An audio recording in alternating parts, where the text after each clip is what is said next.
Você que está com a Bíblia na mão aí já do jeito. Em Mateus, a partir do capítulo 16 de Mateus, 16, 13. Vamos ler o 16, 13 ao 18, depois o 21 ao 23, né? Essa palavra abençoada que o Senhor tem nos revelado, né? Através do seu Espírito Santo. Amém? Mateus 16, 13 até o 18, vocês já encontraram aí? Amém? Glória a Jesus, né? Então, no versículo 13 de Mateus 16, ele fala assim: chegando Jesus às partes de Cesareia de Filipe, interrogou os seus discípulos, dizendo: quem dizem os homens ser o Filho do Homem?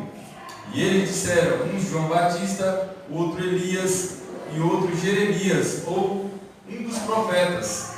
Disse ele: e vós, que dizeis que eu sou? E Simão Pedro, respondendo, disse: tu és o Cristo, o Filho do Deus vivo. E Jesus respondendo, disse-lhe: bem-aventurado és tu, Simão, filho de Jonas, porque não foi carne e sangue quem te revelou, mas meu Pai que está nos céus. Pois também eu te digo que tu és Pedro, e sobre esta pedra edificarei a minha igreja, e as portas do inferno não prevalecerão contra ela. Aí no 21, diz assim: desde então começou Jesus a mostrar aos seus discípulos que convinha ir a Jerusalém e padecer muito dos anciãos e dos principais dos sacerdotes e dos escribas, e ser morto, ressuscitar ao terceiro dia. E Pedro, tomando de parte, começou a repreendê-lo, dizendo: Senhor, tem compaixão de ti, de modo nenhum te acontecerá isso. Ele, porém, voltando-se diante, disse a Pedro: para trás de mim, Satanás, que me serves de escândalo, porque não compreendes as coisas que são de Deus, mas só as que são dos homens. Amém? Vamos orar mais uma vez? Querido Deus, Pai amado, Pai querido, obrigado, Senhor Deus, pela Tua palavra, Pai. Usa-nos, ó Pai, nesta noite, para que Teu nome, Senhor Deus, possa ser glorificado, honrado, Senhor, e que as pessoas, ó Pai, aqui presentes, Senhor Deus, tenham um entendimento, assim como eu, maior da Tua palavra, Senhor. Revela-nos a nós, através do Teu Espírito Santo, é no nome de Jesus que agradecemos ao Senhor. Amém. Irmãos, é interessante, né, essa passagem, é uma passagem assim muito ampla, né? Se nós fôssemos trabalhar só apenas nesse versículo 16 aqui, com certeza nós poderíamos fazer um estudo aí de 6 meses, só nesse 16, porque essa afirmação de Pedro é uma afirmação muito ampla, né, se tratando da pessoa do Senhor Jesus. Então, quando nós vemos aí Pedro falando isso, Jesus imediatamente, Jesus fala para ele: olha, não foi carne nem sangue, não foi o entendimento humano que fez você entender isso, mas foi o próprio Espírito Santo de Deus que fez com que você fizesse essa afirmação. E eu pergunto para os irmãos aí nesta noite, se alguém chegasse em nós, seria uma bênção, né? Se todos os dias as pessoas chegassem em nós e perguntassem para a gente: quem é o Cristo, né? Quem é Jesus? Quem é Jesus para você? Porque Jesus aqui, ele estava reunido com os discípulos, ele tinha acabado de vir numa região onde tinha muitos gentios, pessoas que não eram judaicas, judias, e de repente ele chega aqui nessa região, onde é a região, né, que tem muito judeu, então ele está falando ali a linguagem do povo daquela região. Então ele chega com seus discípulos, ele provavelmente deve ter sentado ali, né, na grama. A Bíblia não fala, mas a gente tem que aqui, vamos dizer aqui, conjecturar. Vai dizer que Jesus sentou ali naquela grama com seus discípulos, e então Jesus começa então a questionar eles e perguntar para eles: quem diz os homens que eu sou? Né? E de repente ali pode ter havido aquele momento de silêncio, onde aqueles discípulos que estavam com Jesus, então muitos tinham até receio de responder para Jesus, mas Pedro, ali impetuoso como Pedro era, Pedro então responde quem era Jesus. Então eles começam a falar para Jesus: olha, uns falam que você é Jeremias, outros falam que você é Elias, outros falam que você é o profeta. Jesus ele fez essa pergunta, meus irmãos, aos discípulos. Ele não estava muito preocupado em saber, ou preocupado em saber o que as pessoas queriam dele. Não estava muito preocupado, eu estou preocupado com o que as pessoas acham de mim. Jesus não estava preocupado, até mesmo que Jesus sabia o que se passava no coração dos homens, e Jesus sabia até a resposta de Pedro já. Mas Jesus também queria saber ali, né? Jesus queria que as pessoas que estavam em volta ali, os discípulos que estavam em volta, realmente tinham uma afirmação de quem era ele. Jesus precisava que esses discípulos falassem entre eles quem era ele, quem era o Cristo. Então, se uma pessoa chega para nós, seria uma bênção, né? Se todos os dias as pessoas chegassem para nós e perguntassem quem é Jesus para você. Por que você segue Jesus? Por que Jesus é importante na sua vida? Você pode me explicar sobre esse Jesus? Será que nós teríamos a capacidade de responder para essas pessoas? Será que uma boa parte das pessoas que se dizem evangélicas, que se dizem crentes, que se dizem praticantes da palavra, será que elas teriam condições de responder quem era Jesus biblicamente? Será? Então essa pergunta, meus irmãos, é algo que nós devemos, de alguma certa forma, estar acostumados, porque como nós somos seguidores de Cristo, as pessoas podem pedir de nós explicação sobre a fé que nós professamos. Bem no começo do cristianismo, na igreja primitiva ainda, várias pessoas, vários grupos debatiam para saber quem era Jesus. Alguns diziam que Jesus era apenas espírito, outros diziam que Jesus era apenas um homem, outros diziam que Jesus era um profeta, outros não acreditavam que ele era Deus, que ele era só humano. E vários grupos foram surgindo aí até o século III, mais ou menos. Cada pessoa falava quem era Jesus, mas nós acreditamos que, como a Bíblia nos instrui, que Jesus ele é Deus, né? Quando Jesus esteve na terra, né? Jesus ele tinha a natureza humana e Jesus também tinha a natureza divina. Então Jesus era Deus e Jesus também é humano. A Bíblia fala isso. Uma única personalidade, mas com duas naturezas humanas. Então essas pessoas que questionavam quem era Jesus, até nos dias de hoje, né? Para quem está acompanhando aí a internet, quem acompanha alguns canais aí, muitas pessoas estão falando aí que Jesus ele é comunista. Uns falam que Jesus refugiado, que Jesus tantos outros nomes, né? Até que Jesus é homossexual. Esse último cantor aí que apareceu aí, né? Está bombando aí na internet. Meus irmãos, Jesus ele não está muito preocupado em saber o que as pessoas estão pensando dele, porque isso aí é algo que já acontecia no tempo que ele esteve andando aqui na terra. Chamaram ele de feiticeiro, né? Lá em Marcos, em João também, chamaram ele de beberrão, chamaram ele de glutão. Muitos tinham, as pessoas têm várias visões, e tem várias,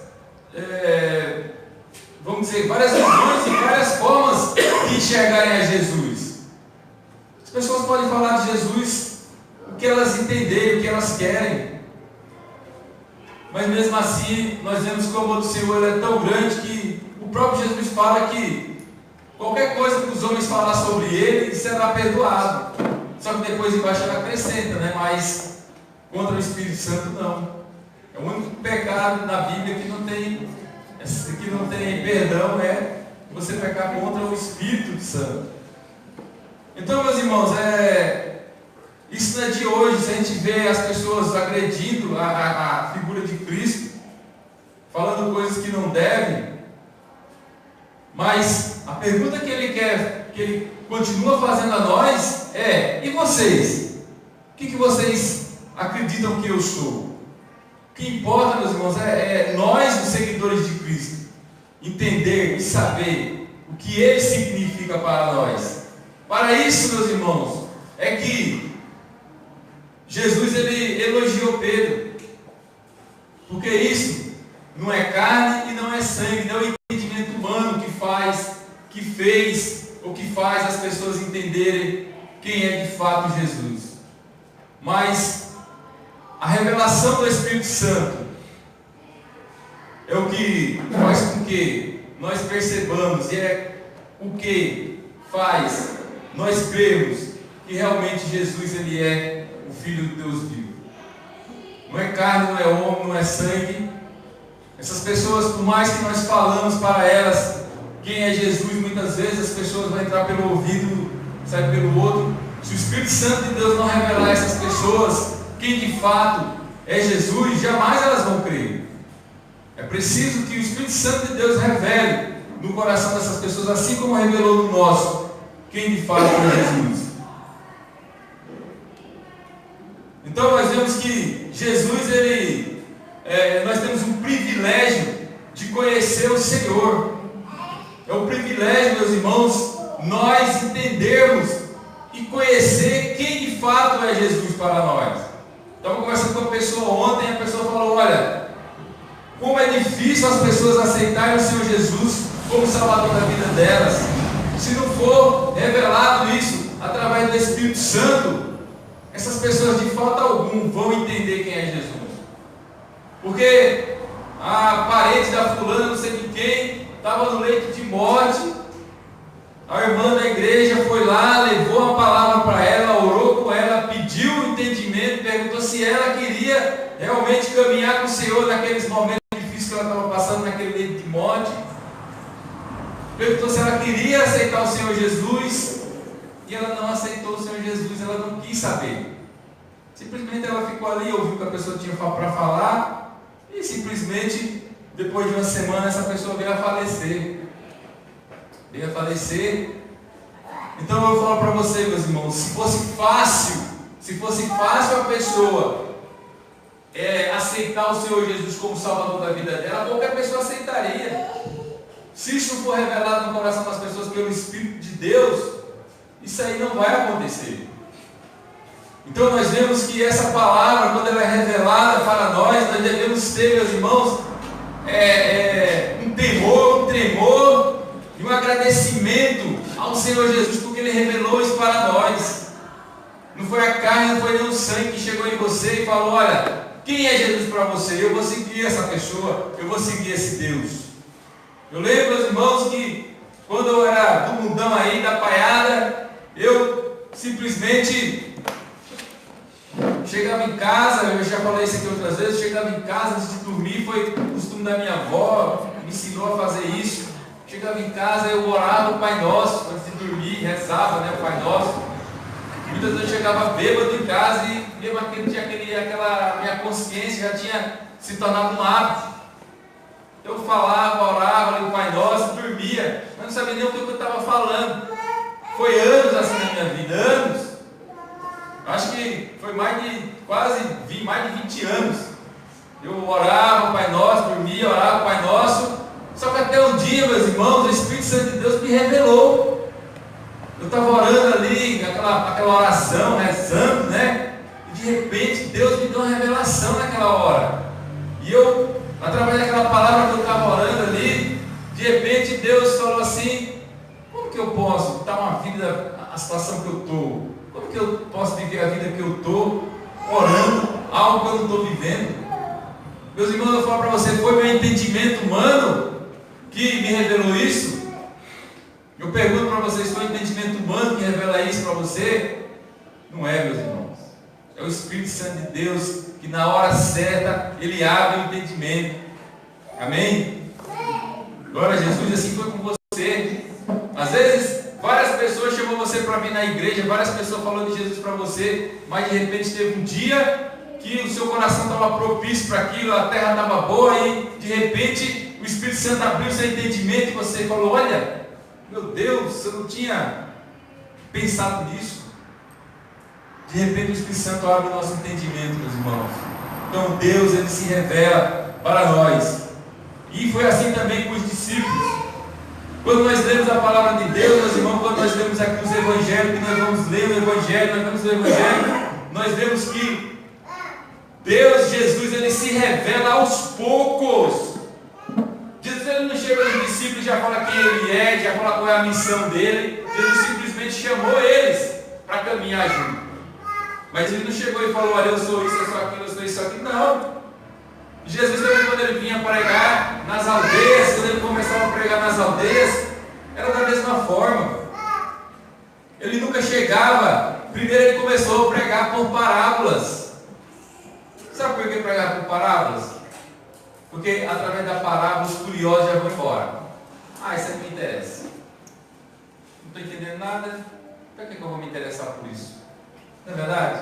Agora, de repente, é a mesma coisa na pregação, é a mesma coisa quando você fala de Jesus, é a mesma coisa quando a pessoa ouve uma pregação na televisão, lê um livro ou algo parecido. Sabe, você lê certas coisas e as pessoas não entendem, vê certas coisas, as pessoas não entendem, ouve certas coisas, as pessoas também não entendem. Sabe, os críticos que andavam atrás de Jesus, que ouviam Jesus pregar, essas pessoas já eram ali descartadas. Mas aqueles que sentiam o desejo no coração, aquelas pessoas que tinham sido separadas por Deus para aceitar a palavra dele, essas pessoas se interessavam pelo que Jesus falava. E essas pessoas andavam com Jesus. E essas pessoas chegavam em Jesus e perguntavam para ele: olha, não entendi. Nós vemos isso em várias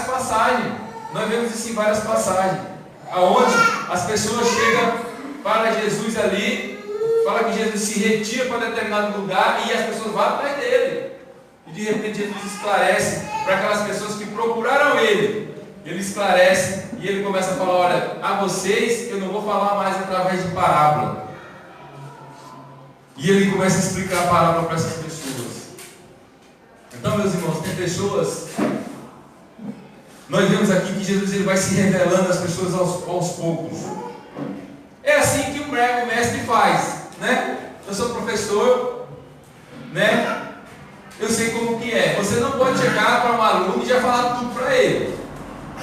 Se você falar tudo para ele, ou perde o interesse, ou ele não tem maturidade para entender o que você está falando.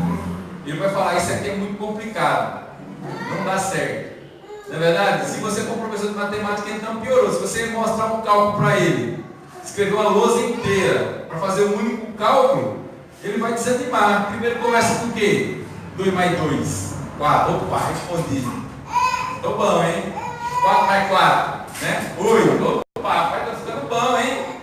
Aí você fala: olha, estou animado, né? Estou ficando. Aí de repente chega um cálculo que já complica um pouco mais, né? Já coloca 2 números, já coloca 3. Na multiplicação também é a mesma coisa, né? Já começa 4, uma letra, 2 letras, né? E vai. E de repente o aluno chega num determinado lugar e já está. Se você colocar a multiplicação por 10 números, ele vai conseguir fazer. Então, meus irmãos, Deus ele se revela, Jesus ele se revela às pessoas. Aqui nós vemos que Jesus foi se revelando aos poucos. O grande mestre, meus irmãos, ele mostra pouco a pouco. E só quando ele fala aqui para Pedro, nessa passagem aqui: tu és Cristo, Filho de Deus vivo. E Pedro então responde. Jesus então fala que foi o próprio Espírito Santo que revelou para ele. Ou seja, eles estavam preparados naquela hora para receber essa revelação. Eles estavam preparados para receber essa revelação do Senhor. E vai passando mais. E outra coisa também, meus irmãos, que nós vemos aqui interessante, é a figura do mestre, a figura daquele que ensina. Lá na frente, quando ele fala, no 22, ele repreende Pedro e chama Pedro de Satanás.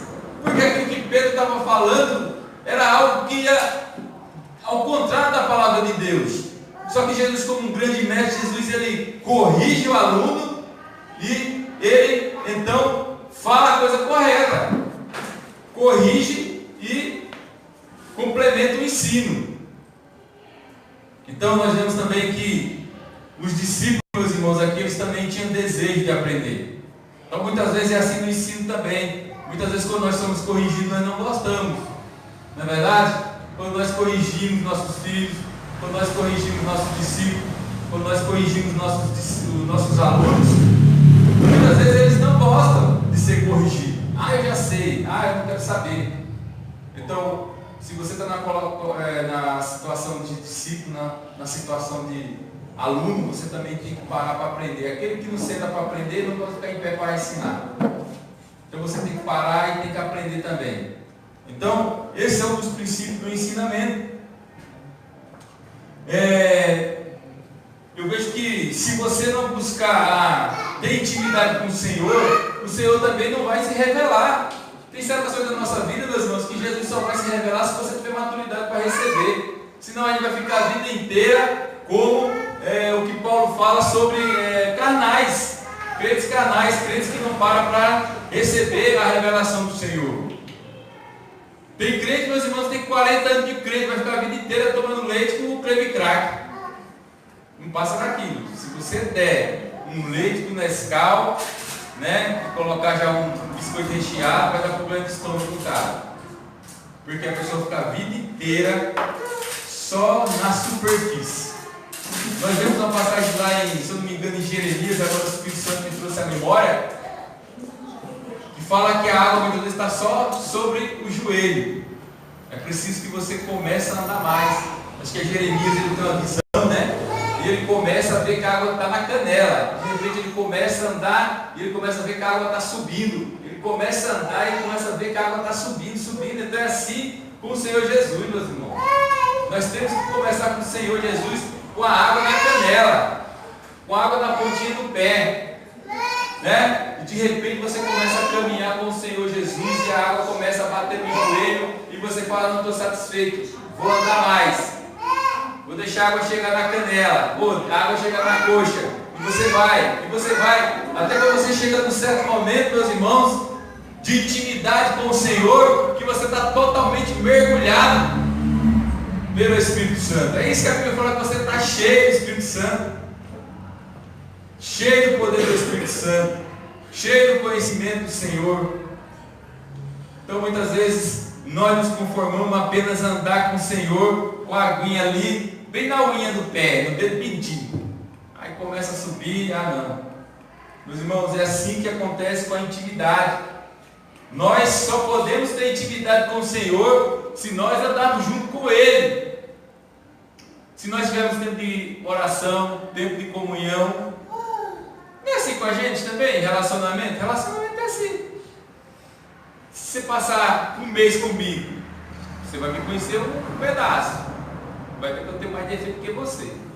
Aí se você andar 3 meses, você vai me conhecer mais. Se você andar comigo 10 anos, você vai me conhecer muito mais. Então não é assim também nos relacionamentos? Quanto mais tempo nós passamos com as pessoas, nós conhecemos mais. Não é assim também com a nossa esposa? Não é assim com o nosso esposo? Ou você acha que quando você casa, você já demonstra totalmente quem você é no primeiro dia? Não. Né? Eu lembro, rapaz, primeiro dia de casamento, que eu já fui no banheiro, fui tomar um banho e tal. Meu irmão, quando a Fernanda chegou em casa, já tive a primeira briga, primeira briga foi o primeiro dia de casado. Ele chegou, era meio espalhada, toalha espalhada, aquela coisa assim. Eu falei: pera aí, meu irmão, aqui não. Sabe que você vai casar sua mãe? Não, aqui a coisa vai mudar. Por quê? Eu tinha 2 irmãs, uma mãe, né? Deixa eu chegar em casa, acho que eu ligava para arrumar as coisas? De jeito nenhum. Deixava as coisas tudo largadas, minhas irmãs arrumavam, né? Comidinha no prato, aquela coisa toda. Né? Mas quando a gente chega para morar junto, a conversa muda. Então, com o tempo, meus irmãos, a intimidade ela faz a gente se adaptar ao outro. Né? A intimidade faz com que a gente perceba as diferenças. Ontem eu estava falando para uma pessoa que, sabe, o Evangelho nos alinha na cultura. Porque você casa com a cultura, não é isso? Eu tinha um amigo meu que ele era descendente de italiano. Aí ele casou com a japonesa. A mulher só fazia sushi para ele comer, ele só queria comer macarrão. Aí virava um rolo, ele chegou em mim e falou assim: cara, eu vou largar a minha mulher. Mas por que você vai largar? Não aguento mais, pai, sushi todo dia, peixe todo dia, eu não aguento isso mais não. Fui criado com macarrão, comida forte, comida italiana. Não é que você vai largar por causa disso. Não tá certo não, rapaz. Não tá de jeito nenhum, ela falou que eu tô meio gordo, e ela é magrinha, aquela japonesa com comidinha lá, e sei o que, e ficou aquela conversa toda, né? Meus irmãos, mas o Evangelho ele nos alinha, a gente tem que se adaptar ao Evangelho. Quando a gente começa a ler o Evangelho, a gente começa a entender, a gente começa a tirar as diferenças. Qualquer cultura, a pessoa fala, se eu casar com a cultura tal, a cultura isso não vai dar certo. Se você for cristão, vai dar certo, porque o cristão tem que se adaptar ao que a palavra do Senhor ordena. É assim os relacionamentos. A falta de intimidade, ela destrói tanto o casamento como destrói as amizades também. Falta de intimidade. Eu estava conversando com um rapaz também ontem que é casado, ele também estava vivendo assim, totalmente fora de órbita com a esposa, porque a esposa fazia uma coisa, ele fazia outra. Ele falou, chegava ao extremo dele ir trabalhar e a mulher ia para um curso de informática e não falava para ele. Ele chegava em casa, não estava sabendo nada, ficava o dia inteiro fora, daí a pouco a mulher estava formada na informática. Eu não sabia o que estava acontecendo. Então os casamentos hoje, meus irmãos, que totalmente sem intimidade. A falta de intimidade, ela destrói casamento, ela destrói relacionamento. Sabe, quando você não gosta de ouvir aquilo que o seu amigo tem para falar, você não é amigo da pessoa. Como que você tem intimidade com a pessoa? Você tem intimidade com a pessoa quando você fala para ela, não gostei disso, e ela falou, né? Rapaz, na hora fica doido, depois você fala, não, beleza. Mas é amigo, meu irmão, vamos embora. Né? Tem um amigo meu aí que eu estou sempre usando atendimento pelo telefone, ele liga e eu já dou uma dura nele. Aí ele fica bravo, desliga, depois ele, rapaz, sabe que você estava certo mesmo? A gente tem mais de 20 e poucos anos que a gente é amigo, né? Então a gente conserva a nossa amizade porque a gente tem intimidade. Meus irmãos, nós temos que não viver só tomando o leitinho, não. A gente tem que se aprofundar na palavra do Senhor. Jesus ele falou em parábola e muitas vezes ali os discípulos mesmo não entenderam o que Jesus estava falando. Os próprios discípulos, os próprios apóstolos que Jesus não entendia e chegava nele e falava, mestre, nós não estamos entendendo. E Jesus ali com toda calma, com toda paciência, então ia e refletia ali sobre isso. Então, Deus, Jesus, ele só vai se revelar, meus irmãos, para aqueles que têm o desejo realmente de conhecer Ele. Jesus ele não vai se revelar para a pessoa que não tem desejo de conhecer o Senhor Jesus. Como que Jesus vai aparecer para uma pessoa e vai... A pessoa não tem vontade, a pessoa não tem desejo. Olha, Jesus ele só vai revelar o que Ele tem para a sua vida. Jesus só vai revelar o plano dele na sua vida quando você realmente desejar entender o que Jesus quer para você. Amém, irmão? Amém. Né? Então a gente fala assim, o que você quer de mim? Aí você fala, então não vai responder para você assim também. Assim, o que você quer de mim? Busque oração. Busque, ore, jejue, busque o que você quer, que Deus vai te revelar. Irmão, chega um certo ponto que o Senhor Jesus ele tem tanta intimidade com os discípulos que ele fala assim lá em João 15, 14, 15. Ele fala, não chamei vocês de servos, porque o servo não sabe o que faz o seu Senhor, mas eu tenho vos chamado de amigos, porque tudo quanto ouvi de meu Pai vos tenho feito a conhecer. Então chega um ponto onde Jesus ele adquire uma maior intimidade com os discípulos, que agora ele se revela mesmo. Agora então ele fala abertamente para eles. No começo não foi assim, ele simplesmente chamou os discípulos. E não é assim na nossa vida? Quando Jesus chamou você, ele falou o que queria com você? Eu quero fazer isso, aquilo outro. Né? Não, simplesmente vem aqui. Né? Entra, você vai entrar no meu reino. O Senhor Jesus é assim, né? E você realmente aceita o Senhor Jesus. Tem gente que já chega hoje na igreja, já se converte, o Senhor já quer saber o que o Senhor quer para mim, já quer saber o que eu vou casar, já quer saber o que eu vou fazer, qual ministério eu vou fazer. É assim não, meus irmãos, as coisas Deus vai se encaixando, vai trabalhando. A seara do Senhor. Depois nós temos que entender que esse versículo aqui ele é muito poderoso, esse versículo, muito poderoso.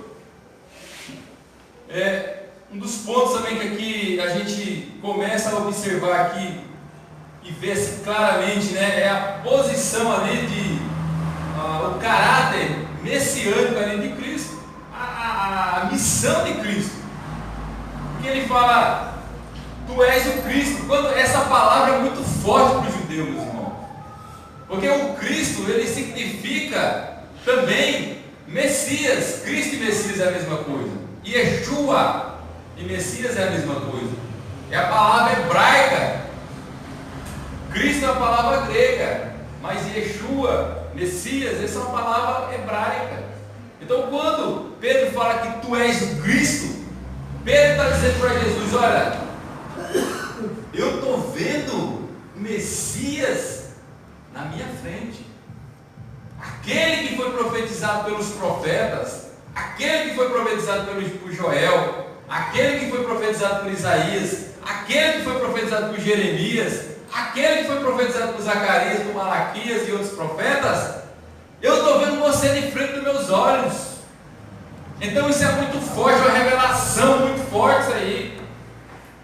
Ele estava vendo, estava diante de uma pessoa que ele acreditava que era o Messias, aquele que era prometido pela palavra. Então veja que revelação poderosa. Para nós, meus irmãos, que pega uma palavra assim, ó, e nós vemos aqui ela de Gênesis Apocalipse, é uma coisa. Mas essas pessoas eles não tinham isso. Eles não tinham a Bíblia inteira, a revelação inteira do Senhor. Jesus e Deus, ele foi se revelando aos poucos, meus irmãos. Quando você vê o Antigo Testamento, e aí a palavra de Deus ela vem sendo revelada, o plano de Deus vem sendo revelado. Porque a palavra diz que quando chegou a plenitude dos tempos, então o Senhor Jesus ele aparece no tempo certo. Então nós vemos aí que essa afirmação de Pedro significava que ele tinha entendido pela revelação do Espírito o que os profetas tinham falado. Lá em Lucas, no capítulo 1, do 68 ao 71, nós vemos que diz assim: bendito o Senhor Deus de Israel, porque visitou e remiu o seu povo, e nos levantou uma salvação poderosa na casa de Davi, seu servo.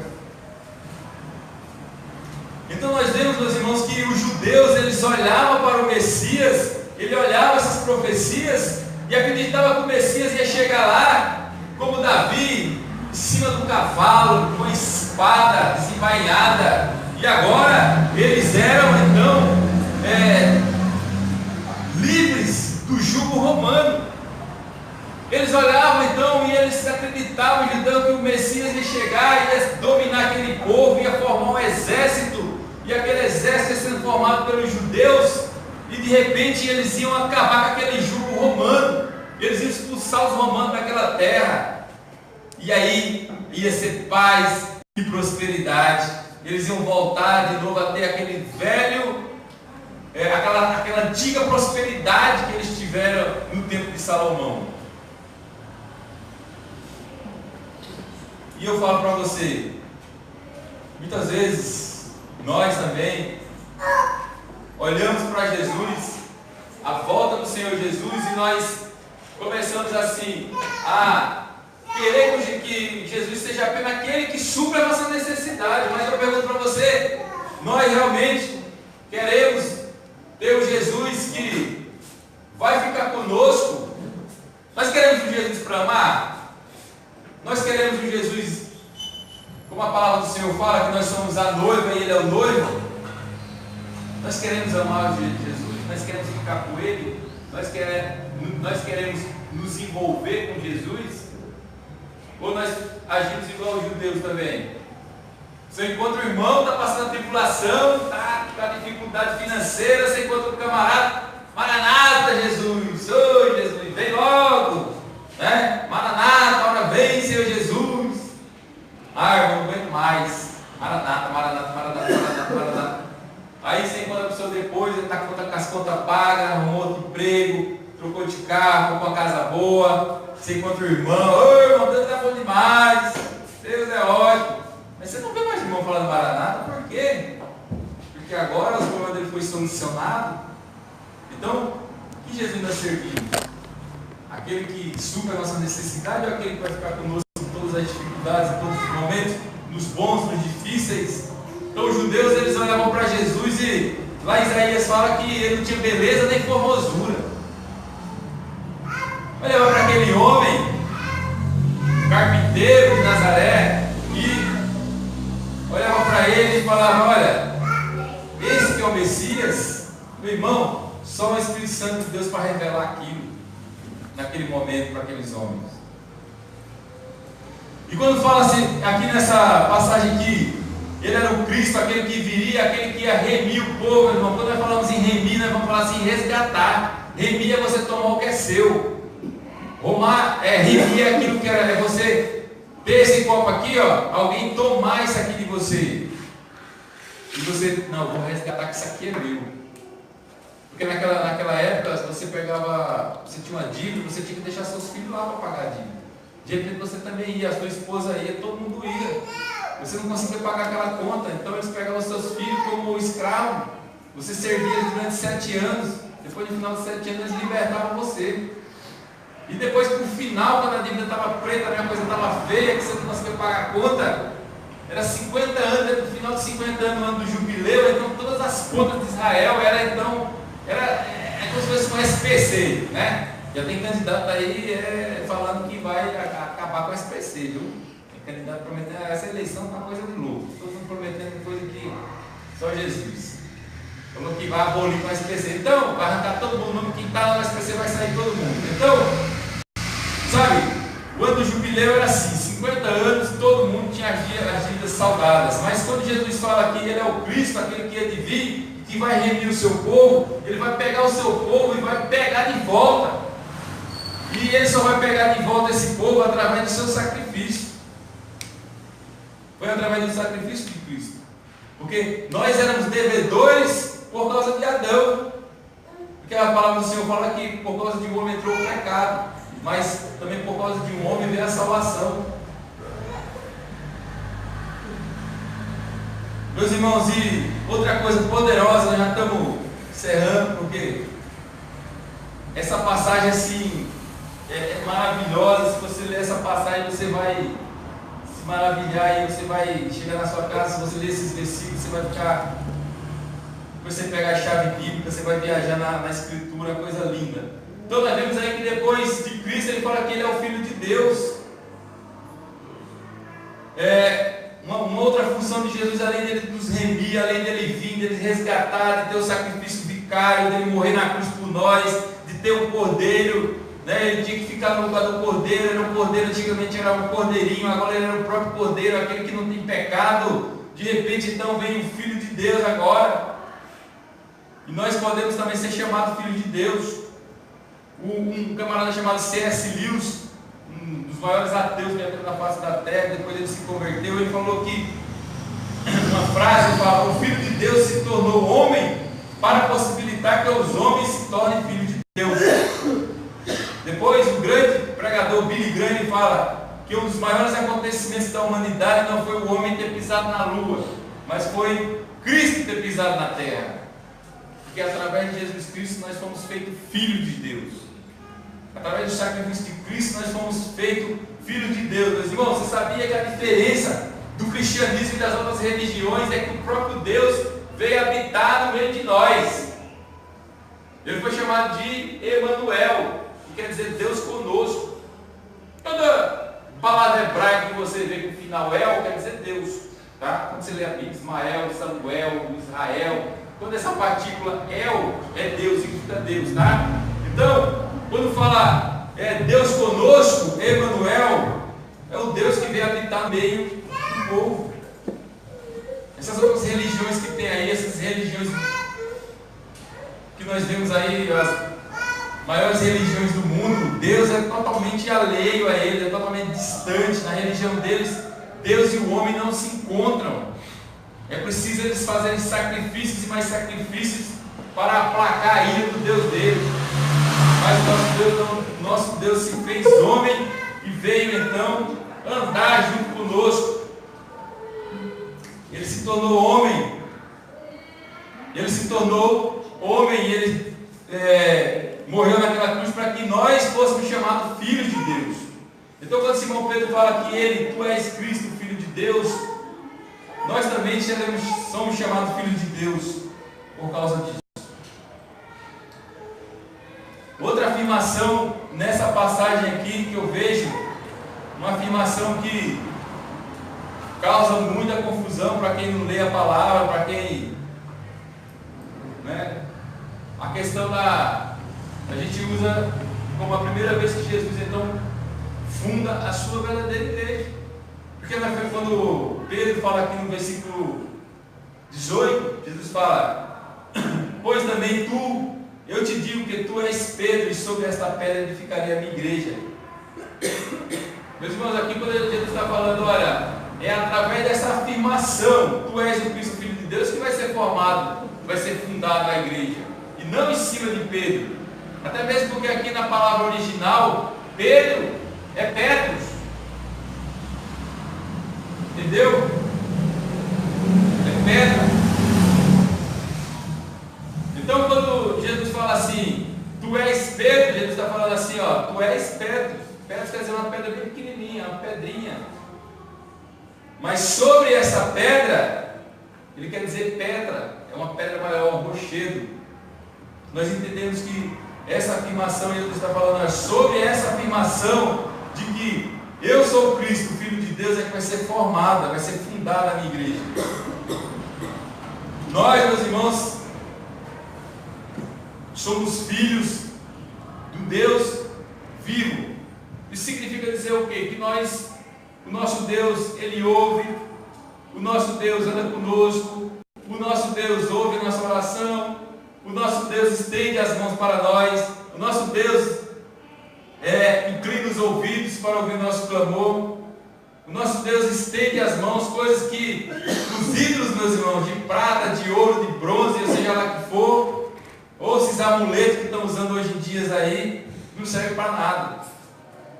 O nosso Deus é um Deus vivo, é um Deus que está presente na nossa vida, é um Deus que ouve o teu clamor, é um Deus que não importa a dificuldade que você está passando, não importa as lutas que você está passando, os anseios, as dificuldades, quando você então ora na sua casa, antes de dormir, ou quando você acorda, ou no trânsito, quando você estiver, esse Deus que é um Deus vivo vai ouvir a sua oração, vai ouvir o seu clamor. Então por isso que a palavra do Senhor, ela fala que Ele é um Deus vivo, um Deus que se faz presente na nossa vida.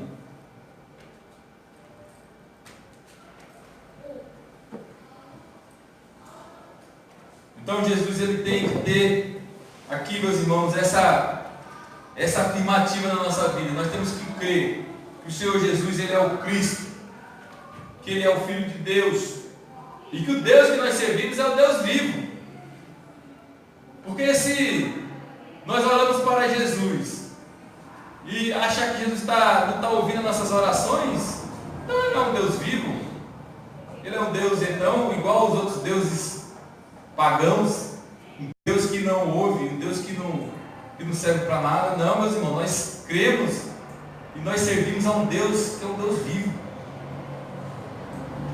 E só para finalizar a palavra aqui do Senhor, nós gostaria que você abrisse a palavra do Senhor aí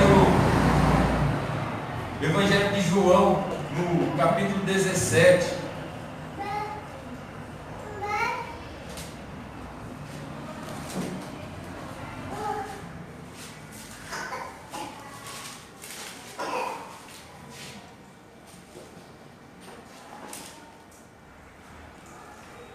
Amém? João 17,3 fala assim: a vida eterna é esta, que te conheçam a ti, o único Deus verdadeiro, e a Jesus a quem enviaste. Então a vida eterna é essa, meus irmãos, você reconhecer que Deus, Ele é um Deus verdadeiro, Ele é um Deus vivo, Ele é um Deus que está presente na sua vida, na nossa vida.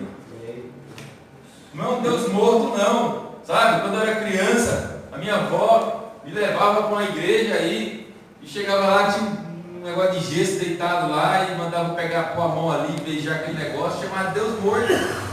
Aí, vamos orar, vamos conhecer o Deus morto. Aí eu, sei lá, não sabia o que era. Então eu ia com a minha avó. Chegava lá, beijava aquela imagem ali, beijava, chorava, minha avó chorava, acendia vela, fazia aquela coisa toda, eu não sabia nem o que estava acontecendo. Mas o nosso Deus não, meus irmãos. Nosso Deus é um Deus vivo, um Deus que se faz presente na minha vida e na sua vida. Amém? Amém. Glória a Jesus. Vamos ficar em pé, para a gente orar, para a gente passar a palavra para o pastor e passar para o segundo momento aí, que é o momento da ceia. Meus irmãos, essa passagem ela tem tudo a ver com a ceia, porque foi através desse Cristo, desse Messias, que veio morrer no meu e no seu lugar, que veio e ressuscitou, que nós hoje podemos ser chamados de filhos de Deus, e que nós nos tornamos co-participantes do seu reino, e nós um dia iremos estar junto desse Deus vivo, desse Deus maravilhoso. Amém? Seu Deus, Pai amado, Pai querido, Deus, obrigado, Senhor Deus, pela Tua palavra, obrigado pela revelação da Tua palavra, Senhor Deus. Cremos mesmo, Senhor, que Tu és um Deus vivo, um Deus maravilhoso, um Deus poderoso, um Deus que transforma as situações, ó Pai, que vira o cativeiro, Senhor. Um Deus, ó Pai, que faz maravilhas na nossa vida. Um Deus, ó Pai, que nos deixa ficar em pé. Porque as dificuldades desse mundo, ó Pai, as lutas, ó Deus, os confrontos, ó Deus, que temos todos os dias, a Tua palavra nos diz, ó Pai, que com o Senhor, meu Deus, nós somos mais do que vencedores. Porque nós servimos um Deus que está com os ouvidos atentos para ouvir o nosso clamor. Nós servimos um Deus maravilhoso, um Deus que estende as suas mãos, um Deus que estende as mãos para nós, ó Deus, quando estamos passando no vale da sombra da morte. O Senhor é o nosso pastor, nada irá nos faltar, Senhor. Que possamos, ó Deus, dê, Deus, no nosso coração essa verdade. João, Pedro, Lucas, Deus, quantos homens andaram com o Senhor, ó Deus, teus discípulos, Deus, teus seguidores, ó Pai, Pai, que não possamos, ó Deus, ser apenas como aquela multidão de curiosos que andava ali atrás do Senhor, mas não se interessava muito pelo que estava sendo dito. Não, Deus, que nós possamos ouvir a Tua palavra, ter curiosidade de Te conhecer, ter curiosidade de Te buscar, que possamos orar, ó Deus, buscar a revelação do Senhor. O Senhor aqui tem, ó Deus, um plano maior para cada um, Senhor. Cada um de nós tem uma função no Teu reino.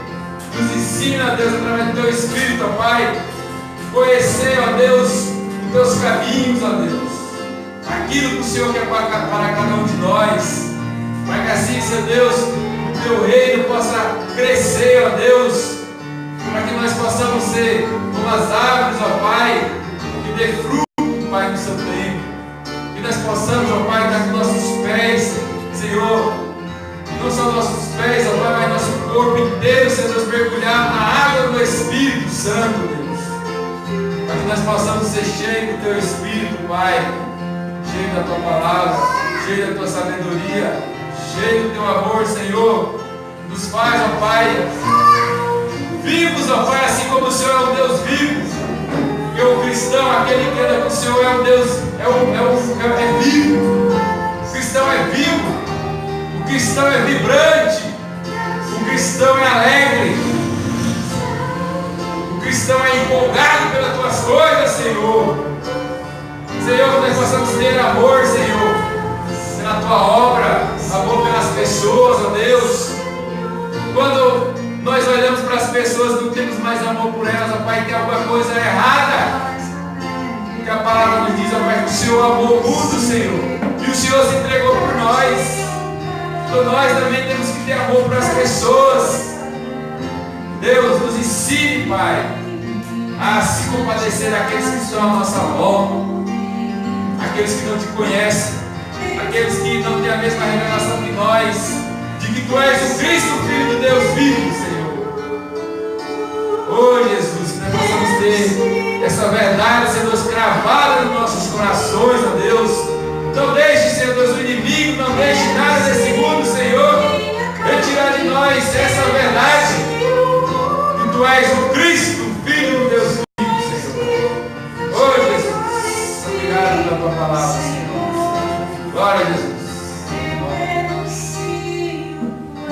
Jesus.